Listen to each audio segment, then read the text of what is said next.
జై శ్రీరామ్ అందరికీ నమస్కారం. వెల్కమ్ టు న్యూస్ అఖండ. నేను మీ కస్తూరి శ్రీధర్. మిత్రులారా, ఆంధ్రప్రదేశ్లో ఒక దారుణం జరిగింది. ఆ దారుణం ఏంటనేది ఈ న్యూస్ ద్వారా మీకు చెప్పే ప్రయత్నం చేస్తా. ఓకేనా? మీకు పాస్టర్లు అంటే తెలుసు కదా.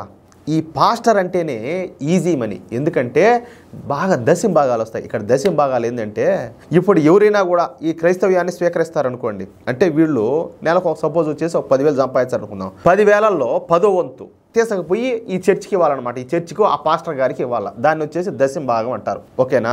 ఈ దశమ భాగాల కోసం ఎక్కడ ప్రజలు ఇబ్బందులు పడతారో, ఎవరైతే ఆర్థిక సమస్యలతో బాధపడతా ఉంటారో, ఎవరైతే వ్యక్తిగత సమస్యలతో ఇబ్బందులు పడతా ఉంటారో, ఎవరైతే రోగాల బారిన పడి బాధపడతా ఉంటారో, అలాంటి వాళ్ళందరి దగ్గరికి పోయి, అంటే సమస్యలు ఉన్న వాళ్ళ దగ్గరికి పోయి ఈ పాస్టర్లు ఏవేవో కాకం కబుర్లన్నీ చెప్పి, లేనిపోయిన అబద్ధాలన్నీ కూడా చెప్పి వాళ్ళను మాయ చేసి ఆయా వ్యక్తులను మతం మారుస్తూ ఉంటారు. ఇక వాళ్ళ నుంచి ప్రతి వారం కూడా ఈ దశమ భాగాలు అయితే వసూలు చేస్తూ ఉంటారు. ప్రత్యేక ప్రార్థనలు అని చెప్పి వేల రూపాయలు దోచుకుంటా ఉంటారు. ఇకపోతే ఈ పాస్టర్ల మధ్యన తీవ్ర పోటీ కూడా ఉంటుంది. ఎందుకంటే ఒక పాస్టర్ దగ్గరకు ఒక 100 మంది విశ్వాసులు, అంటే ఈ క్రైస్తవాన్ని స్వీకరించే వాళ్ళు ఉంటారు కదా, వాళ్ళు ఏదో విశ్వాసాలని ఏదో అంటారు, వాళ్ళు వస్తున్నారు అనుకుందాం, ఒక 100 మంది దాకా. వాళ్ళ నుంచి పెద్ద మొత్తంలో ఈ దశమ భాగాలు అయితే వస్తూ ఉంటాయి. అంటే ఇన్కమ్ బాగుంటుంది 2 శాతం. అదే పక్కన మరో పాస్టర్ వచ్చి వ్యాపారం ప్రారంభించాడు అనుకోండి. ఏది ఇప్పుడు సపోజ్ ఏదో ఒక టిఫిన్ సెంటర్ పెట్టినారియా, ఈ టిఫిన్ సెంటర్ బాగా జరుగుతుంది, పక్కన ఇంకొకటి వచ్చి ఇంకో టిఫిన్ సెంటర్ పెడతాడు. అర్థమవుతుంది? ఓడి బాగా జరుగుతుంది కదా వ్యాపారం, ఓడి జరిగిన దాంట్లో మన సగం జరిగినా సాలదా అన్నట్టు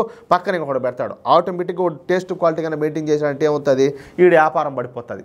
అట్టా వీళ్ళలో బాగా పోటీ కూడా ఉంటుంది. అలాగేంది, ఈ ముందుండేవాడు ఎవడైతే ఉంటాడో వాడికి దశమ భాగాలు కూడా తగ్గిపోతాయి. అందుకే ఈ విషయంలో ఈ పాస్టర్ల మధ్యన తీవ్ర పోటీ వాతావరణం అయితే ఉంటుంది. ఈ విషయం పైన కొంతమంది పాస్టర్లు బహిరంగంగా కొట్టుకున్న వీడియోలు కూడా మనము తరచుగా ఈ సోషల్ మీడియాలో చూస్తూనే ఉంటాం. ఇప్పుడు అలాంటి సంఘటనే ఒకటి శ్రీకాకుళం జిల్లాలో జరిగింది. ఈ శ్రీకాకుళం జిల్లా జలుమూరి మండలంలో యలమంచిలి అనే గ్రామం ఉన్నదన్నమాట. ఆ గ్రామంలో 4 దేవాలయాలు ఉన్నాయంట. ఆ దేవాలయాల పక్కన పాస్టర్ అయినటువంటి చొక్కాపు శంకర్రావు తన వ్యాపారాన్ని అయితే ప్రారంభించాడు, పత్తి వ్యాపారాన్ని. అర్థమవుతుందా? చూడండి, పేరేమో చొక్కాపు శంకర్రావు, ఈయన మళ్ళా పాస్టర్. పేరేమో శంకరుడిది, అంటే శివభగవానుడిది పేరు, ఈయనేమో పాస్టర్. ఈయన మళ్ళా హిందువుల్ని, హిందూ ధర్మాన్ని, హిందూ దేవి దేవతలందరినీ కూడా దూషిస్తాడు. సరే, ప్రతి వారం కూడా ప్రార్థనలు చేస్తా ఒకవైపు దశమ భాగాలు ఈ కొబ్బరి నూనె డబ్బాలు అమ్ముకుంటా పండగ చేసుకుంటా ఉన్నాడు. దీంతో ఆ పాస్టర్ కొద్ది సంవత్సరాలకే ఒక స్థాయికి అయితే ఎదిగిపోయినాడు బాగా ఫైనాన్షియల్ గా.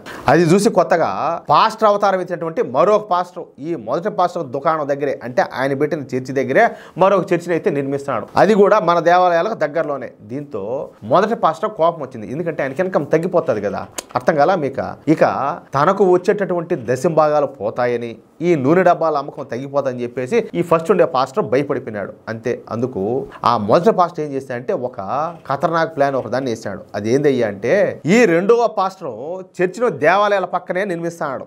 అసలు అమ్మ నిర్మించవచ్చా? తప్పే కదా. నిర్మిస్తున్నాడు. ఆ పాస్టర్ నిర్మించేటటువంటి ఆ చర్చి పక్కనున్న ఆ దేవాలయం గోడల మీద ఎవరికి కనపడకుండా బైబిల్ వాక్యాలు రాయిస్తే అప్పుడు ఆ నింద రెండో పాస్టర్ మీద పడి హిందువులు ఆ రెండో పాస్టర్ అదేవిధంగా ఆయన నిర్మిస్తున్నటువంటి ఆ చర్చి నిర్మాణాన్ని అడ్డుకుంటారని చెప్పేసి ఒక ప్లాన్ అయితే వేశాడు. అనుకున్నట్టుగానే తనకు నమ్మిన బంట్లుగా ఉన్నటువంటి పాగోటి ఈశ్వరరావు అలియాస్ జాన్ పీటర్, ఈయన పేరులో కూడా ఈశ్వర ఉన్నది. అంటే శివుడి పేరే పాగోటి ఈశ్వరరావు అలియాస్ జాన్ పీటర్. ఏమే ఇంకొక ఆయన వచ్చేసి మామిడి అజయ్, ఇంకొక ఆయన వచ్చేసి చందక దేముడు నాయుడు. ఏమో వీళ్ళెట్ట పేర్లు మార్చుకోలేదా? సరే, వీళ్ళ ముగ్గురిని కూడా ఆ పనికి అయితే పురమాయించాడు. ఏది?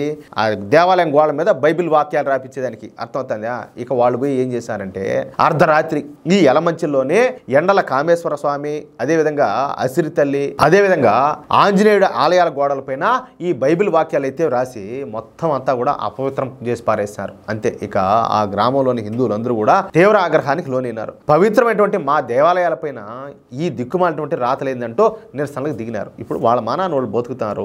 కాదులే, మీరు కొట్టుకొని తెచ్చే అవసరమా? హిందువులతో అవసరమా మీకంటాలే? ఇట్నే కదా మత ఘర్షణలు అన్ని కూడా ముట్టేదే. ఇక ఈ విషయం పైన హిందూ సంఘాలు కూడా స్పందించడం ప్రారంభించాయి. దీంతో ఇది పెద్ద ఇష్యూ అవుతుందని చెప్పేసి భావించేటువంటి పోలీసులు వెంటనే ఈ సంఘటన పైన విచారణ అయితే ప్రారంభించారు. దెబ్బతో అసలు దొంగలంతా కూడా బయటపడిపోయినారు. ఇక ఆ బైబిల్ రాతలు రాసి మన దేవాలయాలను అపవిత్రం చేసినటువంటి 3 వ్యక్తులను పట్టుకొని పోలీసులు అయితే అరెస్ట్ చేశారు. అది విషయం అయితే. అంటే వీళ్ళ దశమ భాగాల కోసం, వీళ్ళ నూనె డబ్బాలు అమ్ముడు పోవడం కోసం ఎంతకైనా తెగిస్తారనమాట. అంటే వీళ్ళు కొట్టుకొని మధ్యలో మనలైనా నాశనం చేస్తారు. అది కాబట్టి వీళ్ళతో ఒకరో జాగ్రత్తగా ఉండడం మంచిదని చెప్పి నా ఉద్దేశం. అలాగే ఇక్కడ మనమందరం కూడా గుర్తించుకోవాల్సినటువంటి మరొక విషయం ఏంటంటే వీళ్ళు మోసపూరితంగా మతాలు మార్చడమే కాదు, మత ఘర్షణ కూడా సృష్టించగలుగుతారని చెప్పేసి ఈ న్యూస్ ద్వారా మనకి ఇంకోసారి అయితే అర్థం అవుతుంది. ఓకేనా మిత్రులారా, ఈ న్యూస్ మీకు నచ్చినట్లయితే ఖచ్చితంగా ఈ న్యూస్ నలుగురికి షేర్ చేయండి. అదేవిధంగా ప్రతి ఒక్కరు కూడా మీ యొక్క అమూల్యమైన అభిప్రాయాలను తప్పనిసరిగా కామెంట్ రూపంలో తెలియజేయండి. ఇంకొక మాట ఏంటంటే ఇంతవరకు మీరు కనుక మన ఛానల్ సబ్స్క్రైబ్ చేసుకున్నట్లయితే ప్రతి ఒక్కరు కూడా మన ఛానల్ సబ్స్క్రైబ్ చేసుకోండి, సపోర్ట్ చేయండి ప్లీజ్. జై శ్రీరామ్.